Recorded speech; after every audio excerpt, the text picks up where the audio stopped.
very excited to be shifting the focus yet again from Tom's small container-filled garden over in Tempe. We then went to Reconciliation Park out at Redfern to see the wonderful narrow community garden, public community garden, absolute ripper of a space. Now we've headed across town, north, up to Pennant Hills, where we're visiting Andrew's garden. This is on a bigger residential size block. The garden itself here is actually the house, which was built in the 1920s, is heritage listed. So the front yard garden is heritage listed. If you do come and visit it, you'll be able to see the front garden. But of course, we're here to check out the edible aspect of the garden. Now, the only thing I didn't do my homework on was what country we're on here. Sorry, can't help you there. Okay. I'll have to Google. I should have done that, but I'll begin the broadcast, of course, by acknowledging the country that we're on, acknowledging the elders up here in Pennant Hills and this country that maybe Darug, I think, but this is a good exercise for me to memorise that and start to get to know the different countries around Sydney, which I know the more down east and south. So, as I've said, this is all about seeing different gardens, different microclimates, different soils, different aspects. That's really important. And this is a great garden to come and have a look. Of course, as far as the trail itself, Saturday 26th, Sunday the 27th. Grab a ticket.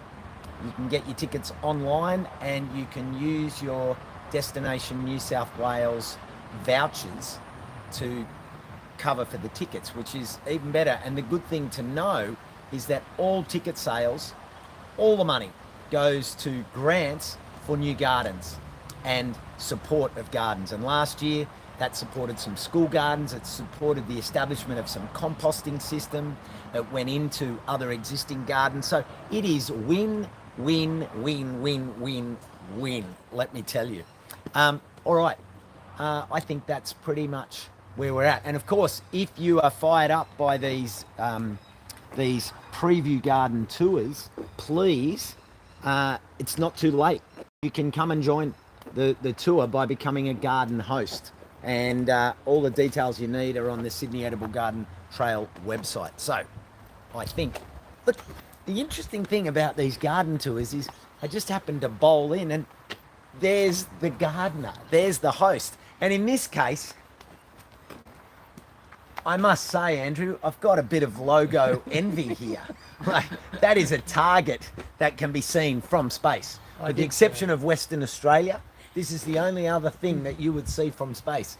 Andrew out in his garden, and it is a cool garden. Andrew, I'll give you that. So if you want to sort of keep it up around about there, you can tell us about the garden. Shall we go into the orchard first, and that way we've got a nice setting. So we're here at the property. It's called Fernside. So it's a heritage listed property built in 1915, and so the house and the garden, the front garden, is heritage listed. And so down the back here we've got, as Foster said, a little bit of an orchard, or got some peaches growing here. Planted some apples about 6 months ago, so I'm going to have a go at Asparagus in them, try and get them growing out along the wires. We've got some figs there, which are going great because of all the rain, and some bit of lemon, lime, and a mandarin tree. Something happened with the mangoes this year. There just was no mangoes. So, yeah. So as Dr. Seuss says, there's times when you will, and there's times when you won't. The mango this year was a time that wasn't. But that's all right. That's the best part about the tour, is that you get to meet people like Andrew who are going to walk you through the ups and downs. There ain't no zhuzhing of the gardens. Andrew's mowed the lawn because I think this was probably his first bloody chance to do it, because it's been raining so much and I'm sure the lawn was about this high. Yeah. But yeah, that's the best part about the garden. So, all right, Andrew, I'm going to tag on you now. Yep. Thanks, Matt. always a treat. There's my able assistant and Selena Hi. and Cecilia in the background there too. So when you submit your gardens, Cecilia is the one who wrangles all the paperwork. Wrangler! Thanks, Cecilia. All right, Andrew, let's go. Certainly. So you've set this up as an enclosed space to keep things out, or? The fence was here when we came, and so, but it does work to, you can close it off to keep the chickens in the other yard, and so they don't come and attack too many things here. So, Yeah. Yep. So let's start. Where do you want to start? I can see that you've got a nice hedge of grapes here. Yeah, they've been very nice this year. There was a little bit of mildew from the rain, but managed to get a nice crop of grapes there. The corn's just finished, and we got most of the corn. The rats got a couple of the corns, but the rats smashed my corn, unfortunately. you do need to watch that. But one of the really impressive things we've got here is the asparagus. So that's obviously going into flower now, but usually get asparagus, some up to 2 feet long. It's pretty amazing. You can see the size of the roots there, and so that's one of the highlights from we have each year is the asparagus. That asparagus, that is a forest. That's an absolute forest, and I imagine, well, you know the old saying about asparagus. Are you one who, as soon as you have asparagus and then you go to the bathroom, you know that you've had asparagus? Yeah, that's right. You've had asparagus. That's one of the things. That's always a joy. Okay, here's our first survey for this live. Are you one of those people that when you have asparagus, you get a nice bouquet on your urine? It's a good thing that us gardeners appreciate. Yeah. But yeah, with a forest like that, I'm sure. Pretty amazing, yeah. So that's you're going to get lots. That's been in about 3 or 4 years. So obviously, first couple of years you don't take it, and that's certainly worked well. I think it's really growing amazingly there. Now you've got an interesting little cucumber. So for anyone growing cucumbers, one of the things that can be problematic is at ground level, you can end up with the leaves getting too wet if you're hosing other things and so on. And you've just made this very simple structure. It almost looks like palings or an old pallet. It's an old pallet. Yeah, So an old erected there. So, and you've just erected the pallet with a star picket and a little bit of wire, and your cucumbers, how have they gone this year? yeah, well they've been pretty good actually. There's 1 or 2 left there. That's the second lot that we planted in there. We did get a harvest out, and then they died off, and then I put another couple in.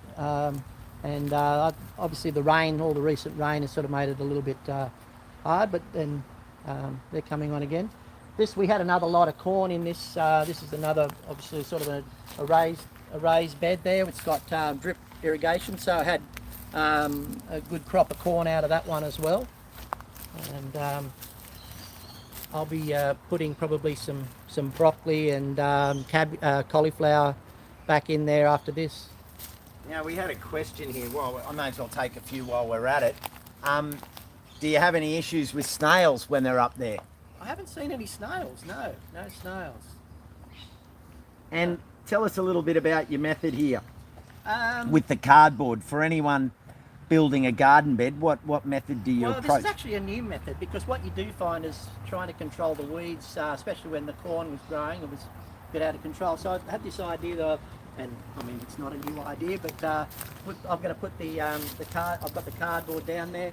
What I'm going to do is drill some, get the hole saw and drill some holes in there, and then plant the plants in there and see if I can have a better way of controlling the weeds this time. So. Well, there you go, everyone.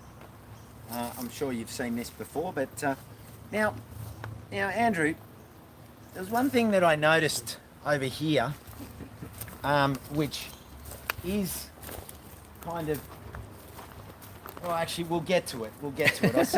I see you've got a nice big strawberry patch here. Yeah, strawberries. How long have you been growing this? That's that's been in there for a couple of years. So obviously it needs to be a bit of a weeding out now and a thinning back. All the runners have sort of been taking a bit of control out to the side. But what I'll do is dig up some of the runners and replant some of the strawberries that aren't so strong. But yeah, we've had quite a good crop of strawberries lasting a month or so. I'm just looking at the bees behind you there and worrying that you're not going to... I'll walk into the Yeah, just flight path. you guys might Okay. want to move out of the There you path go. of the bees there, because So, Andrew has So this is the A last time number we of saw beehives. Costa? No. they're all very active today. yeah, because obviously they've been haven't been able to get out with all the rain. So on a day like today, they all start to venture out and go and collect their pollen and their nectar, bring that back, and we should be harvesting some honey probably next week. Might even harvest some while the edible garden display is on. Possibly you'll see me harvesting some honey on the day. Now, Sharon said she regularly uses cardboard. A couple of people have said they love coriander but dislike it. Karen says she loves coriander but dislikes asparagus. I'm a fan of both. So now there's a little bit of a clue there, everyone. You might see that those fish boxes. Just bear that bit of information in mind, and you will learn more about what those fish boxes represent in just a moment. So now back here with Andrew, swinging around here. I see you've got chicken coops. You've got a number of chicken coops. How many chickens do you have? I've got unofficially I've got 11 chickens here at the moment. A couple of different types. We've got leghorn and a couple of foreign. I think they're Rhode Island Reds or something. I'm not too sure. And then the traditional ones as well. So 11 coops. Yeah, so the little cages for if you bring new ones in, so you can separate them out. Because when you bring new chickens in, you can't just They introduce punch them. on. Yeah, that's right. So it's one of them wants to be the boss, or a couple of them want to be the boss, and the little ones get beaten up a bit. So They certainly do. tend to keep them in there for a week or two to so they can get to know each other and get on a little bit better. Okay, everyone. I need to work on my technology to get smell-o-vision because what you see here is not whole egg mayonnaise or the original Flavon chicken salt. Oh, Nice. There's a nice brew happening here. this is Fish soup. rich and real. So, what's in here and what are you doing? Because it's enough to keep anyone thinking of taking something from here away. Yeah, so we've got a nice arrangement with the local fish shop. So we give him some eggs and he gives us all his fish bones and offcuts. And so then what we do is we put those in a bucket, fill it up with water, and that becomes a fertilizer, which then goes on the rose garden. I actually haven't tried it on the veggie garden, but over the back there we've got quite a supply. So Quite a supply. Looking past the resource centre here, quite a supply. Andrew, I think your mathematics is lacking. Quite a supply. That's a mountain. That's an absolute mountain of it'll take probably 6 to 8 months to sort of break down and become usable, and basically then what you're left is just a few bone fragments and some very rich water, and that goes on the roses out in the front garden. Phew. And if they don't grow, it'd kill them. I think it's an each way bet, one or the other. It's either going to give them a lot of love, or now hang on a second. Now, one of the best things about being able to see gardens is to see upcycling and recycle innovation, and this is a wonderful example of that. So this was a balcony that was open. So this was open to the open area on the side of the shed, and so first off, what I did was put some pavers down on the ground, and then one of the things we like to do is go to demolition sales or people knocking down houses and pick up bits and pieces, and so we're able to get this the window frame. These are lovely cedar, the big cedar panels there on the side. So they were three cedar panels that we used, and then got these doors from someone else who was giving those away, and been able to construct a very nice little spot that I can grow some seedlings and get things prepared and organised for when to go into the garden. It's been especially good for during all this rain. It does allow you to prep some plants and get things ready to go out, because the rain did certainly take its toll on everything that was in the garden at the moment. So now any gardener seeing this would be drooling, because it's like a propagating shed, a conservatory, a wash station, a seed bank and storage facility, a desk, and of course there's a toaster, and you can make a cuppa here, and all the while look out onto the garden. This is a great space, Andrew. yeah, no, it's certainly worked well, and very functional. To, as you said there, you can you've got a good workspace area. You can have things growing, Things drying, things hanging. That's right, all those things. So it's still a bit of a work in progress, as you can see there. It's good that there's some ventilation up the top there, so it doesn't get too hot in here. And it's very, very functional. So what I'll do is I'll either grow some stuff from seed, or I'll bring in some punnets, and some of these really little ones. They can be, if you put them straight out in the garden, they mightn't do so well.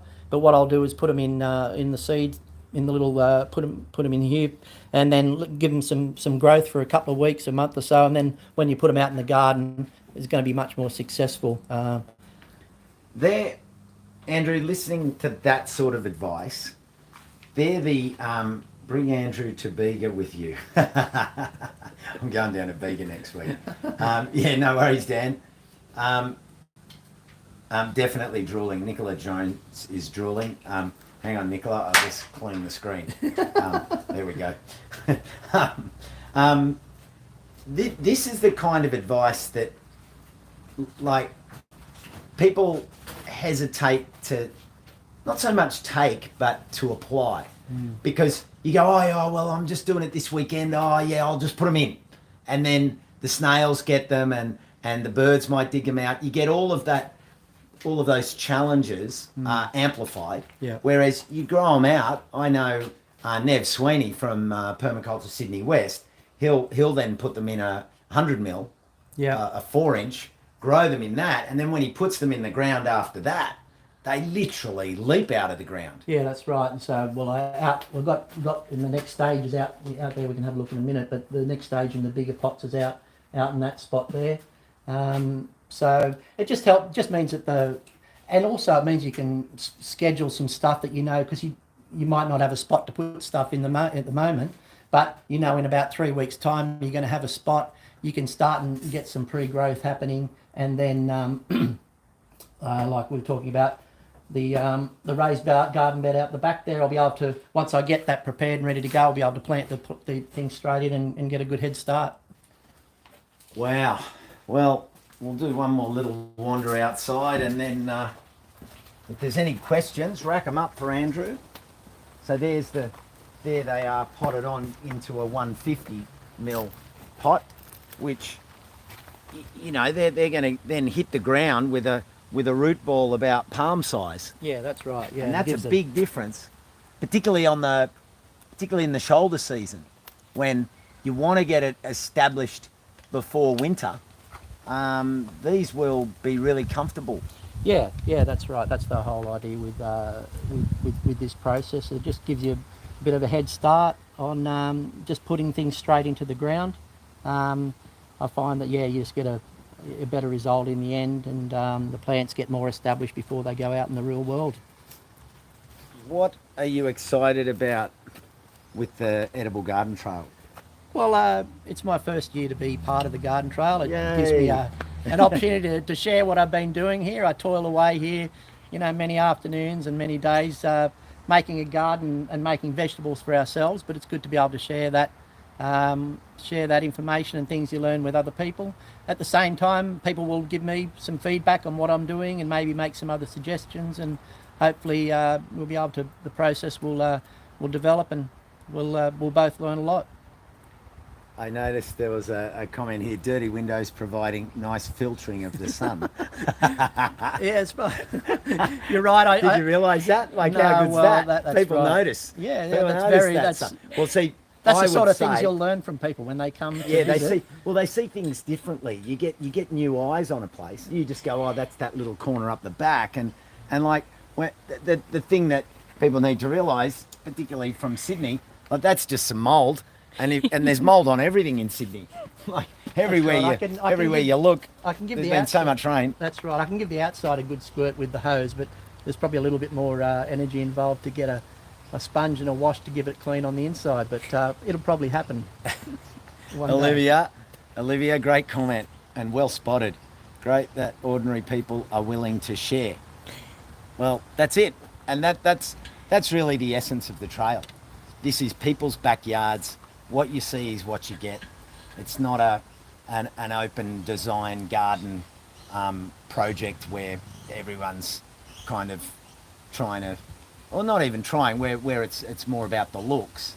This is about the productivity and the systems. So, looking over your shoulder there, people will appreciate having my explanation that's real. And they can come and smell it from Yeah, themselves. you can come. We'll be having sessions in the room where you can lift the lid, $5 a lift, and see how long you can survive. It's all you can sniff for 2 days. That's right. Yeah. So we're very happy to share that with people. You'll be guaranteed to just go back to your garden and it will grow off how you smell. But it's certainly it does a good job. If you have a look at the roses out in the front garden, and it's not part of the sustainable garden trail, but if you do come to see us here, you'll see some wonderful roses and other trees and other things that are growing in our front garden, which is, as I mentioned, a heritage listed garden. So there's lots of things to do. And the good part about that is it really is highlighting the connections that people make in their community. So your eggs become remove the waste problem for the fish monger. That's right. Yeah, And it stays local. It doesn't sit in a bin in the back street smelling and becoming a problem. It comes here and becomes a solution. Because someone asked, what do you use for fertiliser? I mean, if you've got bees, there's no sprays in this garden. You can't be spraying because you kill not only the bees but all of the other beneficial insects. So that, there's kind of, in a sense, that's also insect management in those buckets. Yeah, that's right. Yeah. Some lovely insects growing in there as well. So. Well, Andrew, thank you for opening up.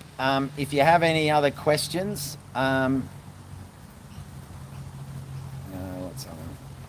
it's more realistic for the backyard gardener. Yes, that's it, Jojo. Andrew, thank you for having us over.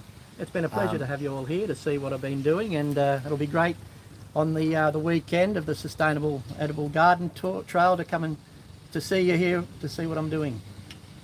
All right, well, Thank you. thank you, Andrew. Now, just before we sign off, I just wanted to show you, we didn't get as up close and personal as I wanted, but this is the structure that Andrew has used for his espalier. 3 star pickets, some wire, and that gives him space to espalier in 3 rows. So, planning to do is bring those ones down there like that, put a bit of wire around there. This one is not as advanced as this one, so having a better job at working out these ones. Not quite sure. Probably bring another run up here with this one. I'm thinking. Yep. I don't know whether you do chop off any if you got too many, or you just put in another bit of wire. That's something to work out. Yeah. Yeah, well, I suppose at this early stage, it's not bad to get. So in this case, you've got 1, 2, 3, 4, 5, 6, 7, 8, 9. You've got 9 layers. That is going to make for some productive apple space. That's what in we're 1 hoping, square metre, Yeah. or well, that's more like, say, 3 square metres. You're going to get a lot of tree. That's what we're hoping, is to be able to get a lot more fruit in there, and also not to have it growing really high. Yeah. Sort of to keep it in a manageable space and hopefully maximise the amount of fruit that we can get off it in that spot. Loads of Look at figs. those. Oh my God. Look at the size of those figs. certainly the rain has helped bring those on this year, and got some limes and lemons, and then a little mandarin, which is only it's only been in a bit of a year and a half, so it's starting to come on there. Well, that's what you call the farewell without the farewell, and then that's the Greek farewell, because we said goodbye and then we're still going. So I'm very impressed. Andrew. And the bees are still going there. There's another couple of hives over the back there. So. Oh, okay. So there we go.